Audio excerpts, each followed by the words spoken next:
Welcome to OGW Studios, and today at OGW we're going to be taking a look at the MXR M80 Bass DI Plus pedal. So I first got my MXR M80, I'd hazard to say an exact date, but I would probably say about 10 years ago, maybe for my 25th birthday, 26th birthday maybe, but have been using it since. I had seen it used by various bass players in metal bands that I listened to, and I'd always wanted to try one out, and lucky for me I got one bought as a gift. So to start with the front of the pedal, it features a phantom/ground switch. The left foot switch toggles the effect on. The right foot switch toggles the distortion channel on. The bass, mid, treble and EQ knobs control bass, mid and treble frequencies. The color switch activates a preset EQ optimized for bass. The clean, volume and color controls are active only in clean channel mode. Distortion channel mode provides controls for gain to set distortion level, blend to mix distorted clean signal and volume. And finally, the gate switch and trigger knob work interactively to provide an adjustable noise gate. When the gate is active, the trigger knob sets the noise floor threshold or sensitivity to cut out hum and hiss from your distorted signal. It features the power input on the right side of the pedal, the input for your jack lead, and the parallel output. On the left side it features the direct XLR output and the jack output. The pedal runs off of 9-volt battery or a 9-volt power supply and has a draw of 9 milliamps. Now, as far as prices go for the MXR M80, you're looking at about £149 for the pedal alone with no power supply or accessories.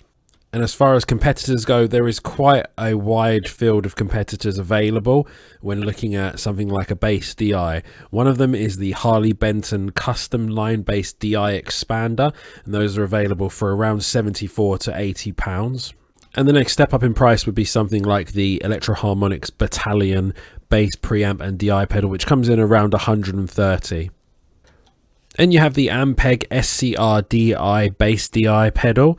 He's coming from between 210 to 220. Now we have the main competitor, which is quite a classic pedal, the Tech 21 SansAmp bass driver DI, and they come in at around 215 brand new. A little jump up in price here, and you have something like the Dark Glass Alpha Omega bass DI pedal. They come in around 270 to 280. It's difficult for me to talk about all of the Dark Glass pedals because there's quite a few available, so I only picked a couple to highlight. And the second one I wanted to talk about was the Dark Glass Microtubes B7K, and they come in at around 260 to 280 as well. And the last pedal I wanted to speak about, and the most expensive of the lot, coming in at the princely sum of around £500, is the Dark Glass Adam, also known as the Aggressively Distorting Advanced Machine. Terrible name, but apparently a fantastic pedal. I've not yet had the chance to play one. So now let's head over and listen to some sound demos of the MXR M80 Bass DI Plus pedal. So we have the MXR M80 set up, running straight into my Scarlett 2i2 through Reaper and coming out of my speakers into the mic connected to the camera. So there's a big old signal chain there. But what we have is the effect channel engaged, and we have all of the sounds down, the bass, the mid and the treble, sorry, all completely down. And you're not really getting much. Now I'm going to engage the bass, turn it up to 12, turn the mid up to 12 and have the treble up to 12 and hear what it sounds like.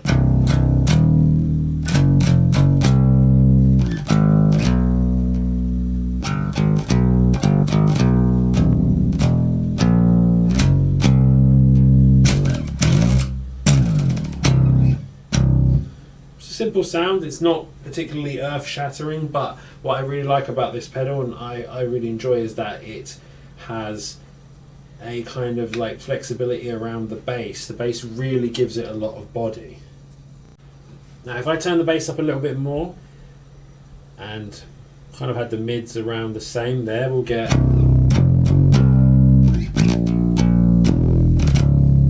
maybe turn the mids a little bit more. It's quite a fat getting like a little bit of speaker honk there, which is kind of cool. You'd get that naturally for a cab with a lot of bass engaged. So we will turn our EQs all down on the clean channel, and we will engage the distortion channel. Nothing really going on there. Now, but if we put the volume up, turn up the distortion blend, the trigger, you see they don't work independently. That's what's kind of interesting. You have to engage the settings and the main part, they work together. So a midday.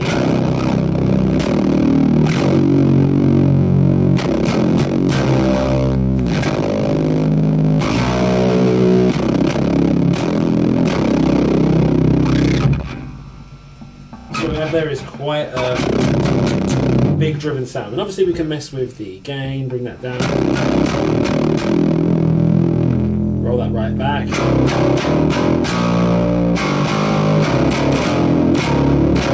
See, we get a nice kind of dirtied sound, a little metallic. We can turn the trigger all the way down.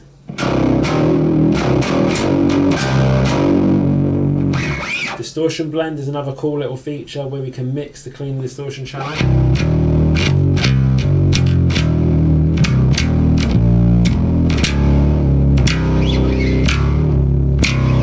You see it kind of brings the distortion completely out. And now we blend it back in all the way.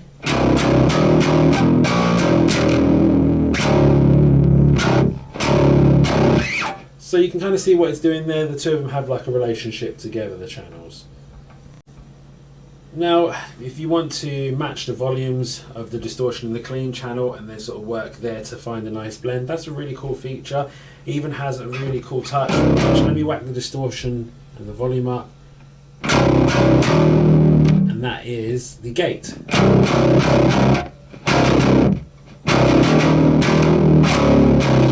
We whack the trigger up to affect the gate.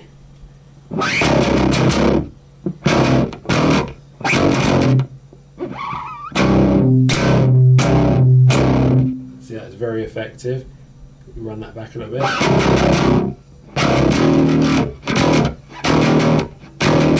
You see the gate taking effect there. We can hear the gate taking effect there. So not a ton to really speak about on this pedal. It seems more complex than it probably is, because once you get used to it, you really find a nice sound. You're not going to mess too much around with the sound.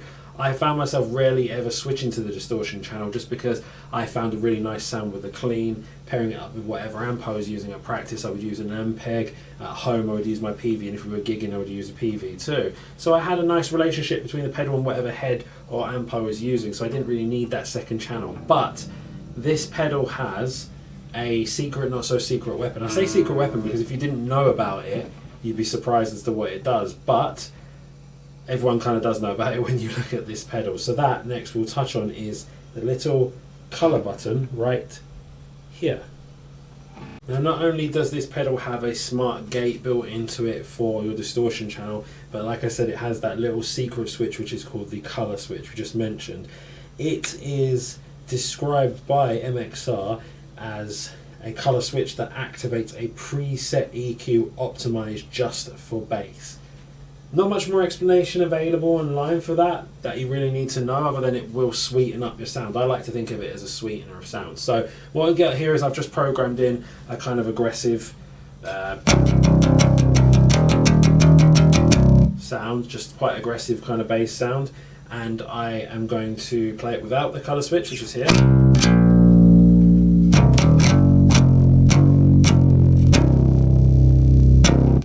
So now we'll go from our sound and engage the color switch.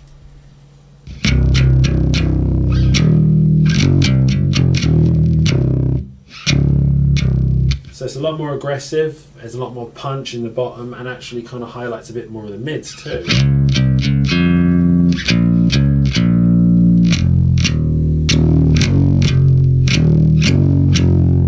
So I would actually have my bass down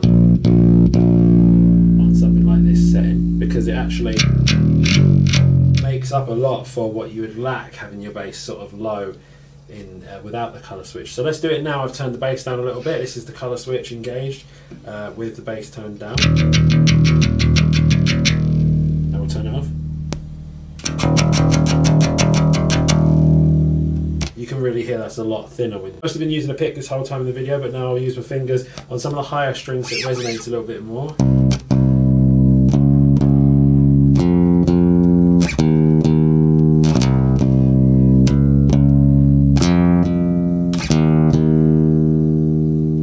That's without the colour switch. Now the colour switch on. I've not touched the EQ at all.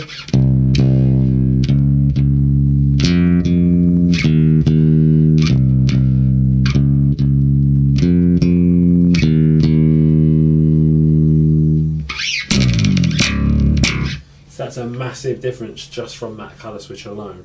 A couple of other features that I would have highlighted in the specs, but I can talk about them now here as well, is the inputs and outputs setup. Have a parallel output, which I don't really use, but it's really handy. Have normal input there on the side and the power on the side. It's the two switches. It's not a massive pedal. It's actually really nice for size. It's actually quite decent for fitting on a board. My board is minimal. My board is quite small. It's only got the power station, my wireless box, the Bosch tuner, this, and a TC Electronic Rush booster. And yeah, it doesn't take up too much space. It leaves me a lot of room. It being sideways as well. It's not very deep. It's not a very high pedal with the switches on it. So yeah, a usable pedal, really comfortable on the board. It fits nicely. Other features of it is the phantom grounding power there. For certain boards you might need a phantom power.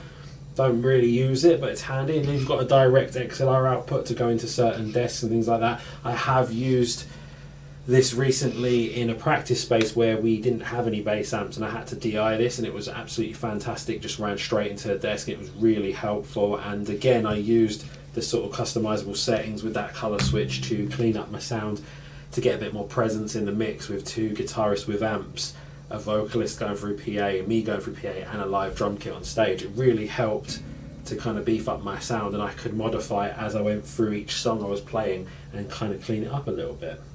So yeah, very versatile pedal, usable pedal. Really do need that colour switch, I think, for real maximum output. If you don't want to use the colour switch, it is fine. The gate is really handy to have if you're using the distortion.